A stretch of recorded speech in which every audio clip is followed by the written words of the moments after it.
I really enjoy working on motorcycle wreck cases. I grew up riding a motorcycle and I'm passionate about motorcycles. But oftentimes they're tricky cases, and they're tricky because the wreck report is oftentimes wrong. Very often in a wreck involving a motorcycle, the driver of the motorcycle is unable to talk at the scene. He's either hurt so bad, or he's been life flighted from the scene or taken by ambulance from the scene, and the police get a one-sided story. And that story usually is the driver of the car who pulled out in front of the motorcycle says, "I looked, I didn't see him, he must have been flying." And oftentimes the police will write down that the driver of the motorcycle was traveling at a very high rate of speed. Even though the car didn't even see him, they just sort of speculate on that. Also, I think they're difficult cases and can be tricky cases because the public's prejudiced against motorcyclists. They think anyone who rides a motorcycle is a daredevil or a racer or a speeder.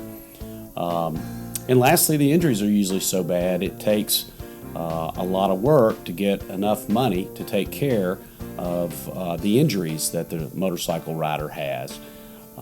I enjoy them, and we have really, in fact, probably I'm the most proud of all my cases over the 24 years plus I've been doing this, is a motorcycle case that had been turned down by two lawyers. My client was riding his motorcycle down a country road, and a van pulled out from a stop sign in front of him and hit him. The police wrote that my guy was doing 100 miles an hour. Of course, he never talked to the cops. He was life flighted from the scene.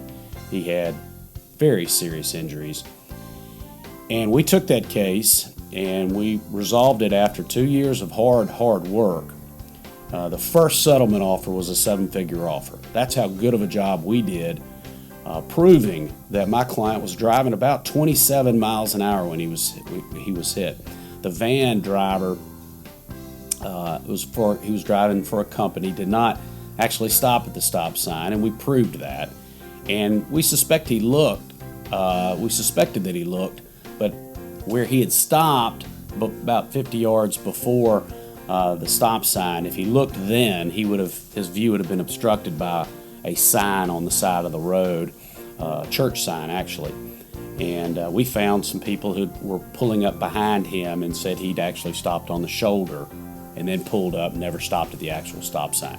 And so we were able to get this young man enough money to take care of not only his $500,000 plus dollars in medical bills, but to take care of him for the rest of his life. He'll never work again. He'll never use his left arm.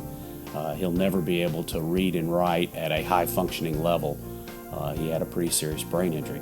So those are the type cases where when you work hard and you investigate hard and you do your job thoroughly, you can really impact a client's life. And I like working on motorcycle cases. They're hard, but they're challenging, and I like that, and I've been proud of some of the results that we've received in motorcycle cases, and it's a direct result of the hard work my office has done, finding witnesses, getting engineers to look at the vehicles, calculating impact speeds.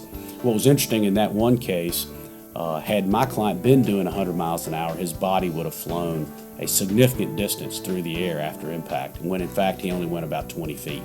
And that was the first telltale sign he wasn't speeding. So anyway, it worked out to be a great case. So I really like working on motorcycle cases. If you have a motorcycle case and you've been turned down by other lawyers, or perhaps the police officers wrote the report up against you, don't give up. Give me a call. Let me look at it. I may not be able to help you, and I'll tell you straight up if I can't, but I might be able to, and I enjoy working on those cases.